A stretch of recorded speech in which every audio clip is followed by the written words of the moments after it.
Ist gerade Riesentheater. Angefangen hat es mit 2 Krähen, die haben jetzt Verstärkung gerufen. Jetzt kam gerade noch 6 oder 7 Stück von hinten dazu geflogen. Die Situation beruhigt sich gerade etwas, aber wenn ist da irgendwo ein großer Greifvogel. Die kreisen über einem bestimmten Gebiet. Es kommen noch mehr. Das ist super spannend. Der Platz hier ist gut. Ich werde mal mich in die Richtung begeben, mal gucken, was da los ist. Ja, da kommen noch 5, 6 dazu.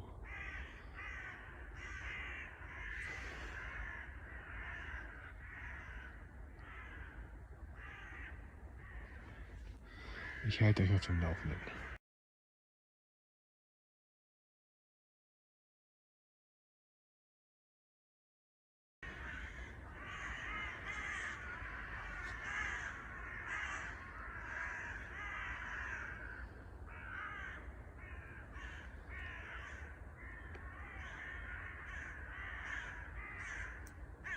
Noch mehr.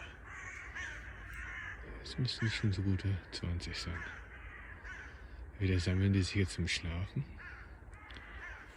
oder da ist irgendwas.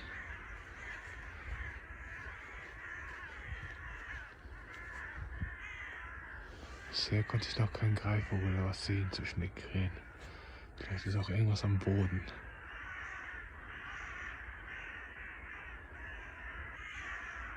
Jetzt checken wir es mal.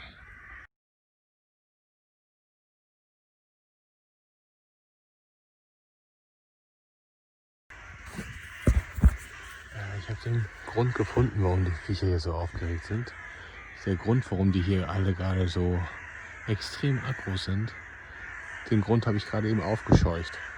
Du bist gerade vor mir weggeflogen. Ein relativ großer, brauner, breitflügiger Greifvogel. Rein theoretisch hätte ich sogar gesagt, es wäre möglich, dass es ein junger Uhu war. Da fliegt er gerade hinten wieder. Ja, man kann ihn natürlich nicht sehen, ich sehe ihn noch. Konnte ihn noch gerade wegfliegen sehen. Wahrscheinlich ist es aber ein Habicht. Aber gucken, vielleicht fliegt er jetzt. Er fliegt wirklich sehr niedrig in dem Wald hier rum.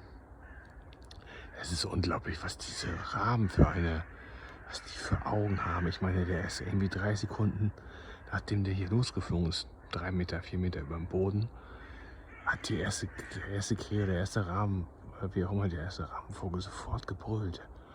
Und die wussten sofort, wo der ist. Das ist so abgefahren, obwohl die irgendwie 20 Meter weit über ihm sind, jetzt fliegen. Und es ist der Wahnsinn, dieses Schauspiel mit anzusehen. Guckt euch mal an, wie viele Viecher das sind. Aber es scheint auf jeden Fall echt was anderes als ein Bussard zu sein, weil sonst würden nicht die Krähen wirklich sich so versammeln. Die haben hier wirklich um Hilfe gerufen. Ich bin der Meinung, ich werde mal versuchen, die Augen aufzuhalten. Es könnte halt wirklich irgendwas Eulenartiges gewesen sein, weil es wirklich leise wegflog und relativ breite Flügel hatte für die Spannbreite. Aber ja, der wird wahrscheinlich, ja, ich werde euch auf dem Laufenden halten. Hi Leute, ich hatte euch ja noch nicht erzählt, dass ich hier in einem Wald war, wo hier dieser riesen Krähenalarm war. Und ich ja dann ein paar Tage später da war und es da ja diesen riesen Vogelalarm gab. Und es gab ja diesen riesen Vogelalarm mit diesen super vielen Krähen, oder Rabenkrähen, 50 Stück oder so, hatte ich ja von berichtet. Und dann war ich ja einige Tage später wieder da und hatte dann ja 2, meiner Meinung nach, Uhus, wo ich mir aber nicht zu 100%, sondern nur zu, ja, sag ich mal 85% sicher war. Mittlerweile war ich ja in einem echten Uhu-Gebiet. Das war ja quasi nochmal, um das zu vergleichen. Und es waren definitiv Uhus, die ich gehört habe. Und daraufhin bin ich heute nochmal wieder in das Revier hier gegangen, um einfach nochmal nach Spuren zu schauen. Ich hatte ja schon mal nach dem Vogelalarm und den Rufen hatte ich schon einmal ein Gewölle gefunden. Das war schon recht ausgewaschen, weil es die Tage vorher so stark geregnet hatte.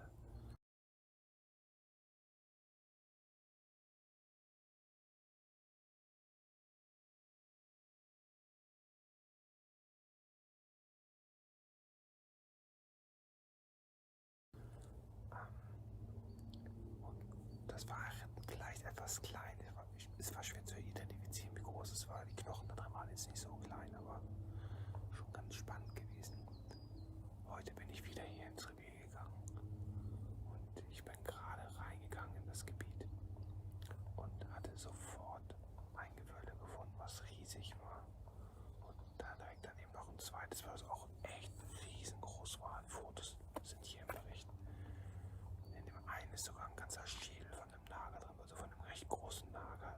Wahrscheinlich von einer Schermaus oder sowas. Es sah nach orangen Zähnen aus. Ich muss das nochmal checken.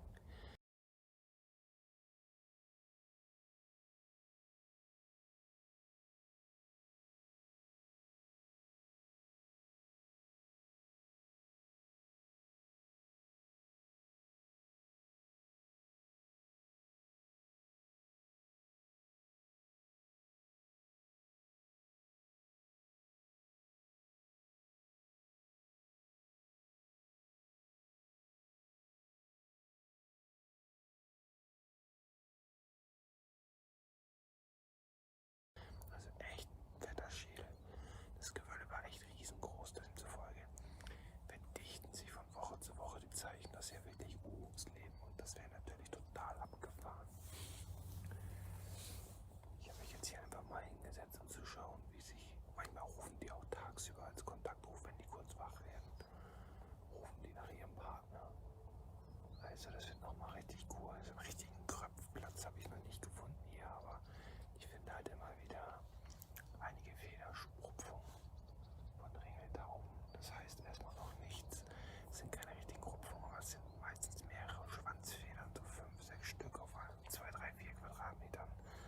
Das zeigt das schon, dass da mal irgendwie was passiert